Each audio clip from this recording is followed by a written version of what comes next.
Ramagundam fertilizers and chemicals limited ఆర్ఎఫ్సిఎల్లో regular ప్రాతిపదికన 39 non executive పోస్టుల భర్తీకి దరఖాస్తులను కోరుతోంది. ఐటీఐ ఉత్తీర్ణులైన అభ్యర్థులు 2024 ఫిబ్రవరి 22 వరకు ఆన్లైన్ దరఖాస్తు చేసుకోవడానికి అవకాశం ఉంది. ట్రేడుల వారీగా చూస్తే fitter, diesel mechanic, heavy vehicle repair and maintenance, electrician, electronics mechanic, instrumentation మెకానిక్లు ఉన్నాయి. దరఖాస్తు చేసుకునే అభ్యర్థులకు ఉండాల్సిన అర్హతలు: మెట్రికులేషన్ సంబంధిత ట్రేడ్లో ఐటీఐ పాస్ అయి ఉండాలి. ఐటీఐలో జనరల్, ఓబీసీ, ఈడబ్ల్యూఎస్ అభ్యర్థులు కనీసం 60% మార్కులు కలిగి ఉండాలి. ఎస్సీ, ఎస్టీ, దివ్యాంగ అభ్యర్థులు 55% మార్కులు సాధించి ఉండాలి. వయసు పరంగా 18 నుంచి 30 సంవత్సరాల మధ్య వారై ఉండాలి.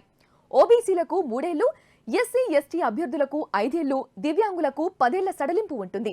ఇక సెలక్షన్ ప్రాసెస్ చూస్తే computer based test, skill test, medical test, document verification ఆధారంగా అభ్యర్థులను ఎంపిక చేస్తారు. దరఖాస్తు రుసుము జనరల్ అభ్యర్థులు 200 రూపాయలు చెల్లించాలి.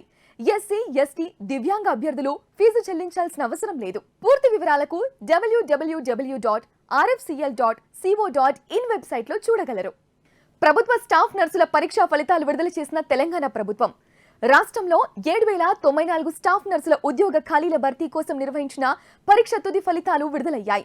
2024 ఆగస్టు 2న కంప్యూటర్ ఆధారిత పరీక్ష నిర్వహించగా దాదాపు 40,000 మంది అభ్యర్థులు పరీక్ష రాశారు. Cut off, final merit list, selection list ను రాష్ట్ర medical health service recruitment board జనవరి 28న సాయంత్రం విడుదల చేసింది. 7,094 పోస్టుల్లో 6,956 మందిని ఎంపిక చేసినట్లు medical health service recruitment board ప్రకటించింది. జోన్ల వారీగా రిజర్వేషన్ కట్ ఆఫ్లను పొందుపరుస్తూ మెరిట్ లిస్టును విడుదల చేసింది. అభ్యర్థులు తమ ఫలితాలను mhsrb.telangana.gov.in వెబ్సైట్లో తెలుసుకోవచ్చని అధికారులు సూచించారు. కొత్తగా నియమించబడిన స్టాఫ్ నర్సులకు నియామక పత్రాలను ఈ నెల 31న మధ్యాహ్నం 3 గంటలకు హైదరాబాద్ ఎల్బీ స్టేడియంలో నిర్వహించే కార్యక్రమంలో అందజేయనున్నారు.